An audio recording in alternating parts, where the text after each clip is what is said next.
آج اکثر لوگوں کو یہ شکایت رہتی ہے کہ مجھے بے انتہا وساوس آتے ہیں، اس کے لیے کیا کیا جائے؟ تو اللہ کے نبی صلی اللہ علیہ وسلم نے ایک دعا بتلائی کہ جو باتھ روم میں داخل ہوتے وقت وہ دعا پڑھے گا، اللہ تعالیٰ اس کو شیطان سے بچائے گا۔ واش روم میں داخل ہونے کی چھوٹی سی دعا آپ کو شیطان کے حملے سے بچا سکتی ہے اور اللہ کی حفاظت میں لے آتی ہے۔ آپ روز واش روم جاتے ہیں لیکن ایک دعا جس کو معمولی سنت سمجھ کے چھوڑ دیتے ہیں، ہم کتنا بڑا نقصان کرتے ہیں ہمیں اس کی خبر نہیں۔ واش روم میں داخل ہوتے وقت، بیت الخلاء میں داخلے کے وقت اللہ کے نبی صلی اللہ علیہ وسلم نے ہمیں ایک دعا سکھائی، جو اس دعا کو پڑھ کے داخل ہوگا تو واش روم میں حدیث میں آتا ہے جنات بھی ہوتے ہیں اور جنیاں بھی ہوتی ہیں، اللہ تعالیٰ ان کے درمیان پردہ حائل کر دیتا ہے۔ جو بندہ یہ دعا پڑھتا ہے اللہ تعالیٰ اس کو ان سے حفاظت کرتا ہے۔ وہ دعا کیا ہے کہ جب بھی بیت الخلاء میں داخل ہوں تو پہلے تو الٹا پیر رکھنا ہے جاتے ہوئے اور پڑھنا ہے اللہم انی اعوذ بک من الخبث والخبائث، اے اللہ میں تیری پناہ مانگتا ہوں ناپاک جنات سے اور شیاطین سے، چاہے وہ جن ہو یا جنیاں ہوں۔ اچھا، یہ صحیح بخاری کی حدیث ہے۔ اب اس گہری حقیقت کو سمجھیں کہ واش روم وہ جگہ ہے جہاں ناپاک جنات اور شیاطین کا بسیرا ہوتا ہے، ہمیں نظر نہیں آتا۔ انسان بظاہر اکیلا جاتا ہے مگر حقیقت میں ایک مخلوق اس ماحول میں موجود ہوتی ہے جو اس کو دیکھ رہی ہوتی ہے۔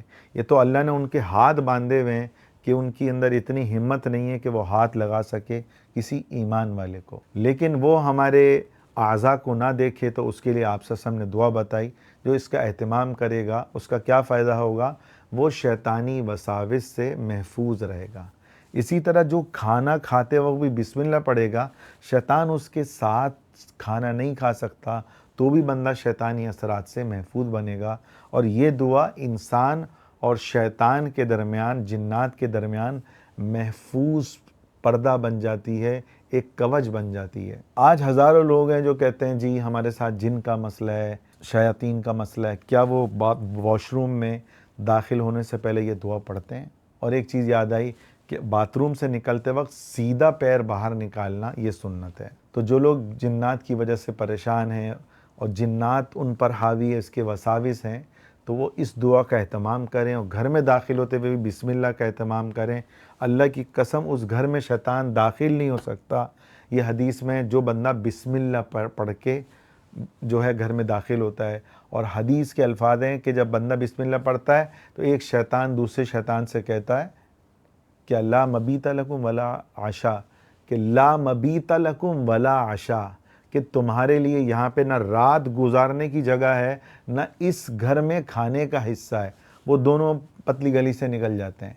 تو کوشش کریں بھائی بسم اللہ کا اہتمام کریں، واش روم میں داخل ہونے کی دعا کا اہتمام کریں، بچوں کو بھی یہ دعا سکھائیں، کپڑے پہنیں تو بھی بسم اللہ پڑھ کے پہنیں، تاکہ حدیث میں آتا ہے کہ شیطان، جنات اور انسان کے درمیان ایک پردہ حائل ہو جاتا ہے اور وہ انسان کو دیکھ نہیں سکتا، اس پردے کی وجہ سے اللہ اس جن کو اندھا کر دیتا ہے۔ اچھا، اس پہ مجھے ایک واقعہ یاد آیا۔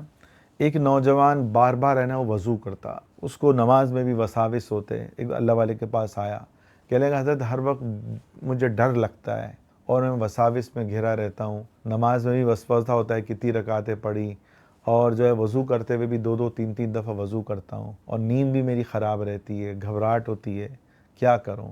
فرمایا بیٹا ایک کام کرو، گھر میں داخل ہو تو بسم اللہ پڑھو، کھانا کھاؤ تو بسم اللہ پڑھو، اور جو ہے کپڑے اتارو تو بسم اللہ پڑھو، واش روم میں داخل ہو تو بسم اللہ پڑھ کے داخل ہو، یا اللہم انی اعوذ بک من الخبث والخبائث پڑھ کے داخل ہو۔ اس لڑکے نے اس کا اہتمام شروع کیا۔ 2 ہفتوں بعد آیا کہ حضرت وساوس ختم ہو گئے، کہ میرے پہ جنات ہیں اور مجھے غلط قسم کے وسوسے آتے۔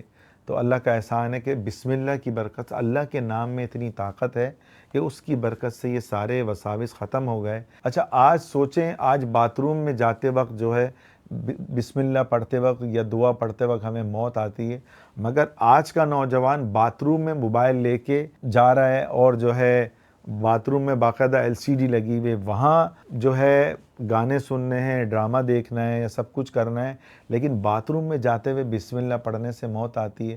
سوچے آج کے نوجوان کا ایمان کہاں پہنچ گیا۔